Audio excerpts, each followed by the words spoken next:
Eu tenho certeza que você já ouviu isso aqui.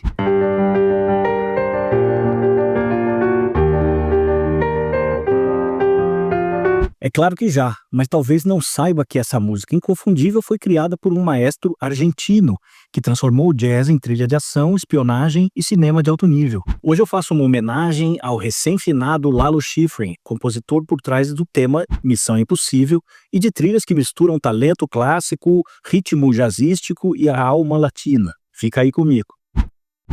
Eu sou Maestro Jaqueta, compositor de música para mídias audiovisuais e nesse canal eu falo sobre filmes e séries, com foco nas trilhas sonoras. Esse aqui é o quadro Compositor em Cena, quando eu escolho e apresento a vida e a obra de um compositor em destaque. E hoje o escolhido para estrear esse quadro, por ocasião da sua morte, foi Lalo Schifrin, argentino de Buenos Aires, de 1932, falecido agora em 2025 aos 93 anos de idade, fez uma carreira brilhante no cinema internacional. Boris Cláudio Schifrin, nascido em Buenos Aires, esteve desde cedo rodeado por música. Seu pai era primeiro violino da orquestra do Teatro Colón, uma das mais importantes da América Latina. Mas apesar dessa forte presença de música clássica, Lalo se apaixonou mesmo foi pelo jazz e ainda adolescente já ouvia muitos discos escondidos no seu quarto. Nos anos 50, ele ganhou uma bolsa para estudar no Conservatório de Paris, onde teve aula de piano, composição e musicologia. E foi ali que ele mergulhou na música erudita, de vanguarda, aquela contemporânea, mas sem nunca abandonar o jazz, que era o que ele gostava mesmo, e ele tocava à noite nos clubes parisienses. Nessa época ele também conheceu Astor Piazzolla, por exemplo, e teve contato direto com o que havia de mais moderno, mais novo na música do século XX.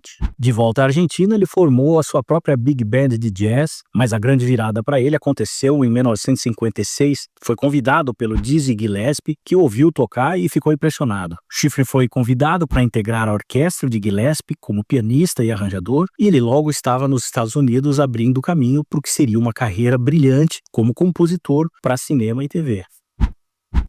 Ao longo das décadas de 60 e 70, Lalo virou sinônimo de trilhas marcantes, com arranjos criativos, e ele tinha uma assinatura sonora inconfundível. Ele recebeu 6 indicações ao Oscar, além de 4 prêmios Grammy e uma estrela na calçada da fama de Hollywood. Em 2019, ele ganhou um Oscar honorário pelo conjunto da obra. Entre seus trabalhos mais marcantes para o cinema estão Bullitt, com Steve McQueen e as suas inesquecíveis cenas de perseguição, Perseguidor Implacável, que é o Dirty Harry, que marcou a estreia de Clint Eastwood como um policial durão, Operação Dragão, que é com o Bruce Lee misturando orquestra, jazz, rock e instrumentos orientais, Rebeldia Indomável, com Paul Newman, que revelou uma sensibilidade para melodias, Horror em Amityville, que mostrou uma habilidade para criar tensão e suspense. E é claro que teve a série de TV Missão Impossível, de 66, que depois acabou sendo o tema reutilizado para todos os filmes da franquia recente. Na televisão, o Schifrin também compôs as trilhas de abertura para Mannix, Starsky Hutch, Centro Médico e muitos outros sucessos dos anos 60 e 70. Só que a gente raramente lembra de quem são essas trilhas que a gente conhece, quem são os compositores que estão por trás delas, não é mesmo?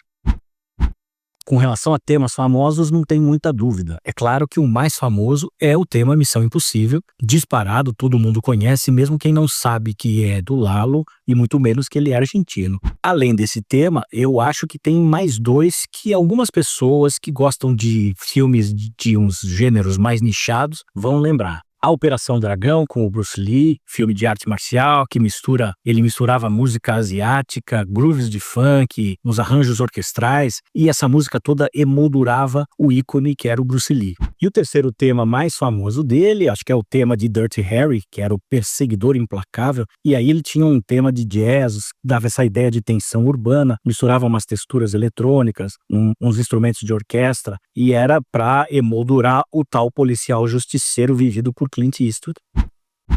O estilo de composição de Lalo era, pelo menos antigamente, inconfundível. Ele praticamente trouxe para Hollywood, dos anos 50, 60 e 70, uma linguagem nova. Essa mistura de jazz, que era o que ele amava, com música sinfônica de concerto, com ritmos latinos sincopados. Depois do Lalo, essa mistura virou clichê por muitas décadas. Muito artista, até hoje, eles gostam de falar, minha música mistura jazz, pop, rock, salsa, funk, gypsy, rumba, metal, punk, mambo. thrash, trance, calypso, pitadas de cha-cha-cha, e isso virou um clichê de músico praticamente quando vai apresentar seu trabalho, de ser que é um cara multifacetado e que mistura um monte de coisa. Mas no caso do Lalo, ele foi meio o precursor disso, e os seus arranjos eram muito sofisticados, ele usava muita dissonância, compassos compostos, em vez daquele 4x4, aquelas músicas mais pop que a gente está acostumada, tinha beats em 5, em 7. Isso era característico do jazz e ele trouxe essas mudanças rítmicas e orquestrações alternativas para dentro da música do cinema. Outra marca registrada era o uso criativo de metais e percussão. Ele tinha muito trompete, bongô, tímpano, baterias que conversavam entre si. Era um diálogo muito inteligente e muito enérgico. O Lalo também sabia usar o silêncio quando necessário e esses espaços vazios criavam muita tensão. Ele também era um mestre na combinação entre coisas cerebrais, planejadas, muito sofisticadas, e aquilo que era mais visceral, que a gente simplesmente sentia e não entendia muito bem por quê. O negócio do Lalo mesmo era o jazz, e ele nunca deixou o jazz de lado. Ele gravou dezenas de discos como pianista e arranjador, tocou com Sarah Vaughan, com Count Basie. Ele também fazia concertos de música clássica e apresentações de suas trilhas adaptadas para o palco. Ele era um apaixonado por literatura, especialmente filosofia e história, falava várias línguas, que mostrava que ele tinha uma formação sólida e multicultural. Durante décadas, ele foi um dos poucos compositores latinos que realmente tinham um espaço importante no cinema hollywoodiano, e ele usou essa posição para abrir caminhos para outros e colaborar com músicos do mundo inteiro. O Lalo Schifrin, portanto, é mais do que o criador do tema Missão Impossível, mas ele também redefiniu, no seu tempo, o que significava fazer música para a imagem. Trouxe o jazz para a tela, expandiu os limites da orquestra e criou uma sonoridade mista, que continua viva até hoje. Seja num filme de ação, numa série de TV, num concerto de jazz, a música de Lalo Schifrin sempre tem uma coisa em comum: muito inteligente, muito ritmo e uma alma latina. E aí, você gostou de conhecer um pouco mais sobre esse gigante hermano da música do cinema? Então curte, compartilha com alguém que também pode gostar. E se quiser ver alguém em particular nesses episódios sobre compositor em cena, deixa aqui nos comentários o nome do compositor, ou se não souber, indica um filme ou uma série que você gosta e eu faço a lição de casa. Aproveita e assiste esses 2 vídeos que eu fiz sobre os 8 filmes do Missão Impossível com Tom Cruise. A trilha dos filmes, claro, é do Lalo Schifrin. Obrigado por ficar até o fim, eu te vejo no próximo vídeo e um abraço!